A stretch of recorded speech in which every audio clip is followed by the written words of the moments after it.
Find a bumpy track, add some tough motorbikes and riders, and mix well.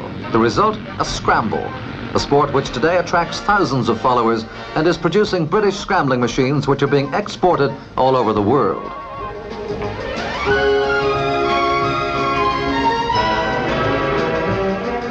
This firm in Essex, which now employs 150 people, produced its first scrambling motorbike in 1953 when the sport was beginning really to get onto its feet. Their 250cc model was a winner. It was tough, maneuverable and fast on the scrambling track, and orders for it soon poured in. Today, in a highly competitive market, more than 10,000 specialist motorcycles have been sold by this one small firm, 75% of them for export. America is its largest overseas customer. The secret of such success in a highly specialized field has obviously been attention to detail.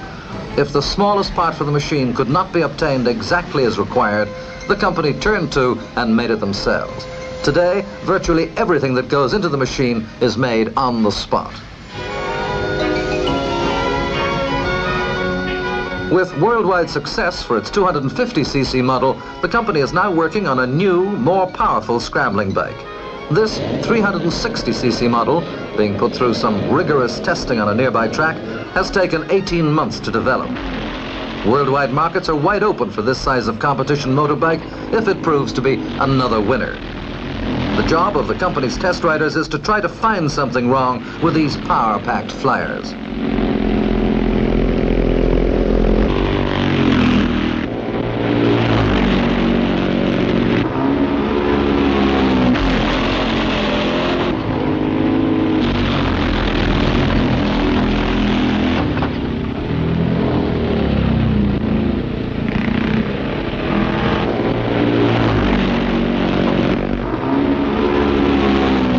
After the new models have been given a thorough thrashing, the company's technical men are on hand for on-the-spot checks.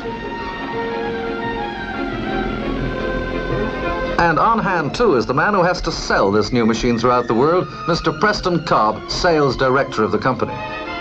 Paralyzed since birth, Mr. Cobb travels thousands of miles on business every year.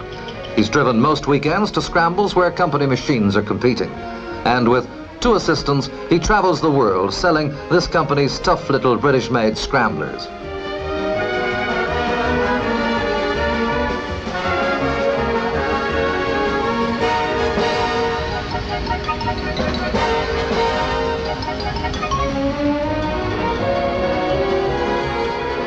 Among the many other high-performance scrambling machines made in Britain are do-it-yourself scramblers, which are supplied in kit form.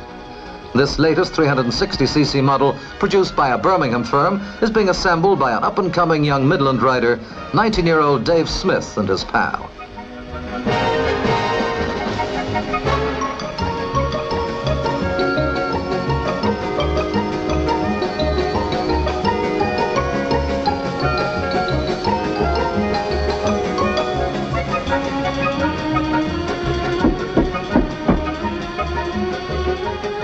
Home assembly means a saving of 1/5 on the price of the machine.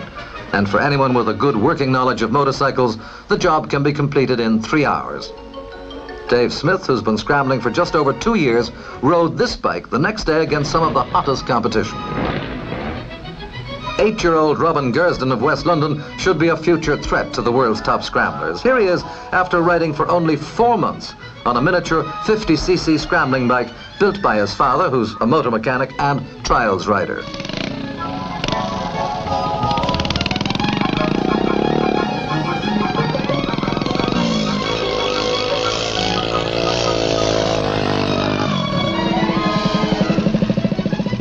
Dad gives him some advice on negotiating mud, and he's away again. This tiny machine has 3 gears and a top speed of 35 miles per hour. Ideal for riding the bumps of an old gravel pit nearby the Gersdens' home.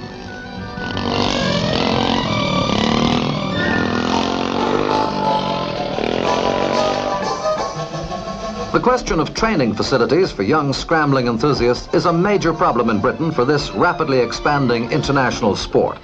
A few motorcycle clubs who are lucky enough to have the use of some rough land organize practice meets. But apart from that, the only way a lad bitten with the scrambling bug can hope to reach competition standard is to ride his bike over any rough ground he can find. Some owners of sand and gravel pits, like this one in Essex, close their eyes, or ears, to this impromptu Sunday morning scrambling practice.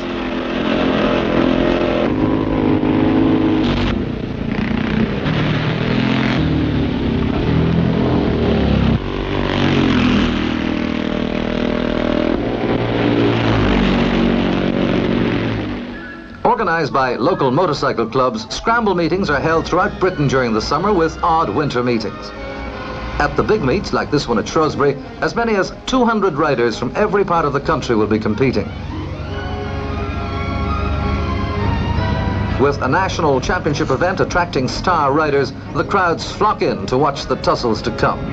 A tussle not only of rival top riders, but of top makers of machines as well. For, like motorcycle and car racing, scrambling performances considerably affect the world sales of road machines nowadays.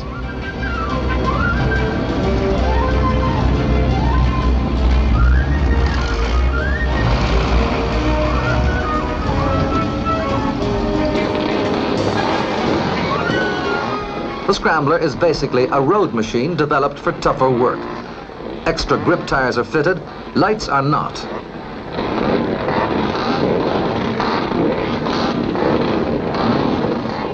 Jeff Smith, 1964 and 65 world champion, is here.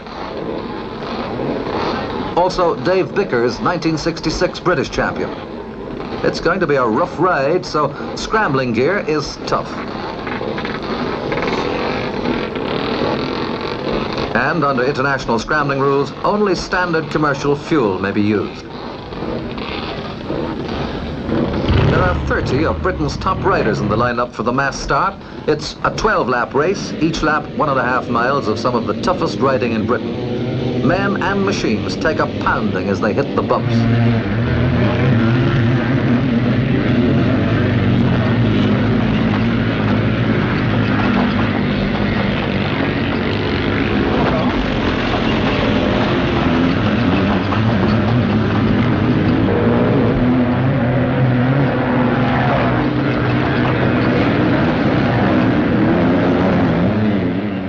Engines scream as they roar up the banks. Only course officials and mechanics may help riders in trouble. Having covered one lap with a flat tire, Jeff Smith and his mechanic fit another wheel, and then he's off again.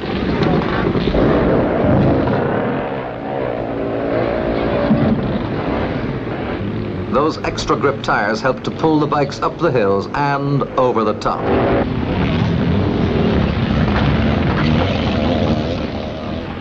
With nearly 10,000 keen scrambling fans watching the race, each lap of the leaders is timed for official records.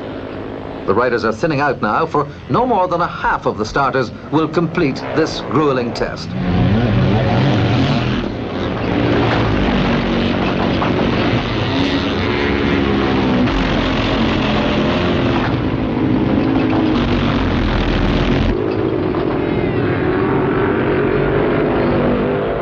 As the rest of the field fight it out for a good place, all attention is now focused on whether champion Dave Bickers can hold the lead.